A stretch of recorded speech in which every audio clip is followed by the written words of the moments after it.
সুপ্রিয় শিক্ষার্থী, আসসালামু আলাইকুম। আশা করি তোমরা সবাই ভালো আছো। করোনাকালীন সময়ে রোটারি স্কুল অ্যান্ড কলেজ কর্তৃক আয়োজিত অনলাইন ক্লাসের কার্যক্রমে তোমাদের স্বাগত। আমরা প্রথম অধ্যায় ফিনান্স এবং ব্যাংকিং বিষয়ের প্রথম অধ্যায়, দ্বিতীয় অধ্যায় এবং তৃতীয় অধ্যায় আমরা আলোচনা করেছি এবং সমস্যাগুলো সম্পর্কে সমাধান করার চেষ্টা করছি। প্রশ্নের ধরন কেমন হবে, সৃজনশীল প্রশ্ন, তাও আমরা আলোচনা করেছি। আজকে আমরা তারই ধারাবাহিকতা ফিনান্স এবং ব্যাংকিং বিষয়ের চতুর্থ অধ্যায়ের ঝুঁকি ও অনিশ্চয়তা সম্পর্কে আলোচনা করব। এখন আসি অনিশ্চয়তা জিনিসটা কি। অনিশ্চয়তা হইল কোনো কিছু আশা বা প্রত্যাশা করার নামই হইল অনিশ্চয়তা। অনিশ্চয়তা বা প্রত্যাশা পরিমাপ করা যায় না। এখন আসি ঝুঁকি জিনিসটা কি। যখন কোনো কিছু প্রত্যাশার বাইরে ঘটে যায়, অর্থাৎ প্রত্যাশা থেকে যতটুকু কম বা বেশি, তাই হইল ঝুঁকি। ঝুঁকি পরিমাপ করা যায়। ইহা একটি পরিসংখ্যানগত পদ্ধতি। মনে করো তুমি ফিন্যান্স ও ব্যাংকিং বিষয়ে ৮০ নম্বর পাবে, ইহা তোমার প্রত্যাশা। প্রকৃতপক্ষে তুমি ৮২ নম্বরও পেতে পারো, আবার ৭৮ নম্বরও পেতে পারো, অর্থাৎ কমও পেতে পারো, বেশি পেতে পারো। এই যে ২ নাম্বার, বেশি বা কম, এই হইল ঝুঁকি। তাহলে ঝুঁকি জিনিসটা কি আশা করি সবাই বুঝতে পারছি। এখন আমরা আসি যে ব্যবসার দৃষ্টিকোণ থেকে ঝুঁকি কয় প্রকার। ব্যবসার দৃষ্টিকোণ থেকে ঝুঁকি হলো ২ প্রকার, যথা ব্যবসায়িক ঝুঁকি আর একটা হলো আর্থিক ঝুঁকি। এখন ব্যবসায়িক ঝুঁকি জিনিসটা কি।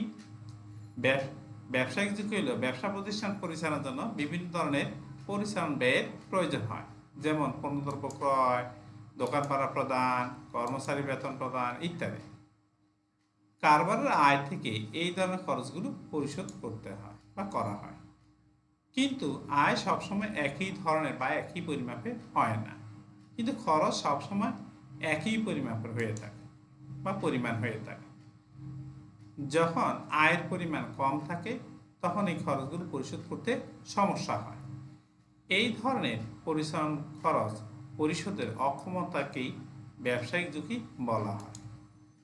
কোনো প্রতিষ্ঠান পরিচালনা ব্যয়ের সক্ষমতা নির্ভর করে বিক্রয়ের স্থিতিশীলতা এবং পরিচালন খরচ মিশ্রণের উপর, অর্থাৎ স্থায়ী খরচ ও চলতি খরচের অনুপাতের উপর।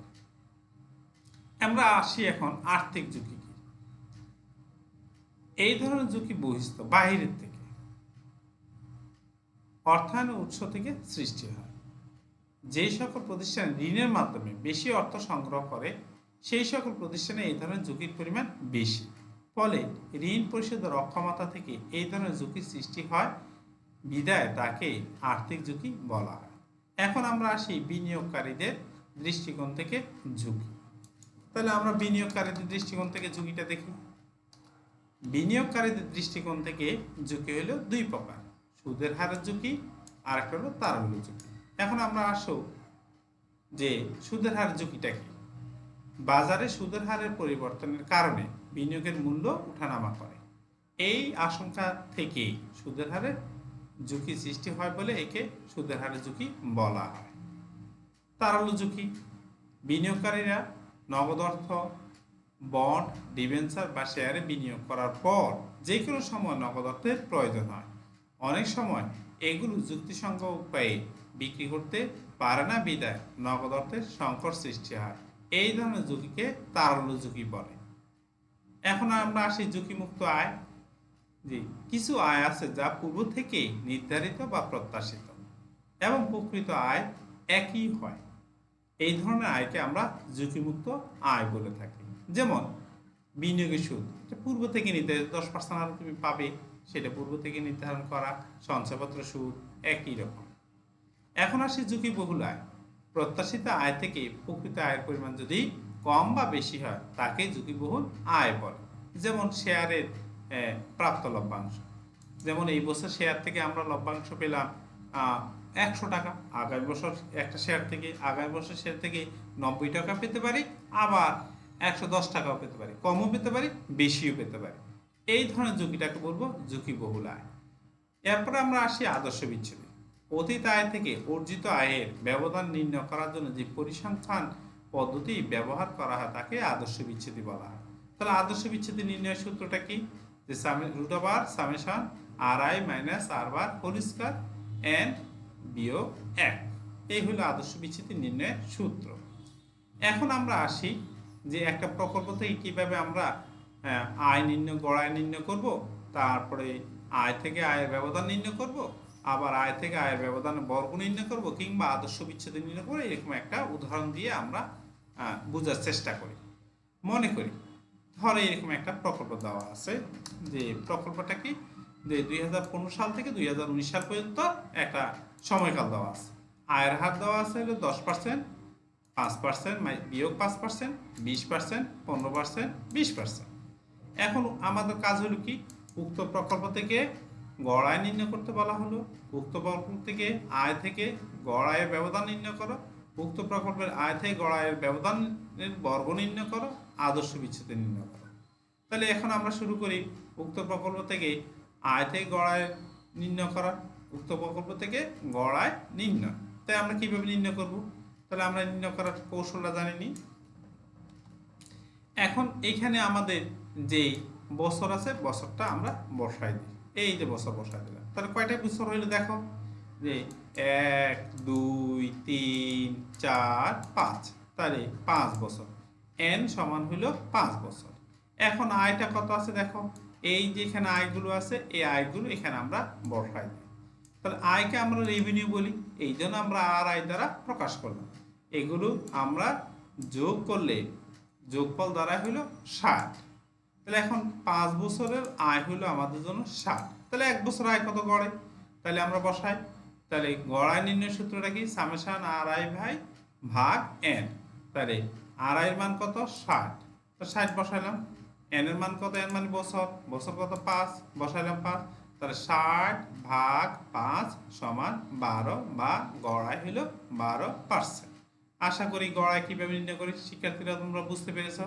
এখন আমাদের দ্বিতীয় প্রশ্ন ছিল কি, উক্ত আয় থেকে গড় আয়ের ব্যবধানে নির্ণয় করো, ব্যবধান নির্ণয়।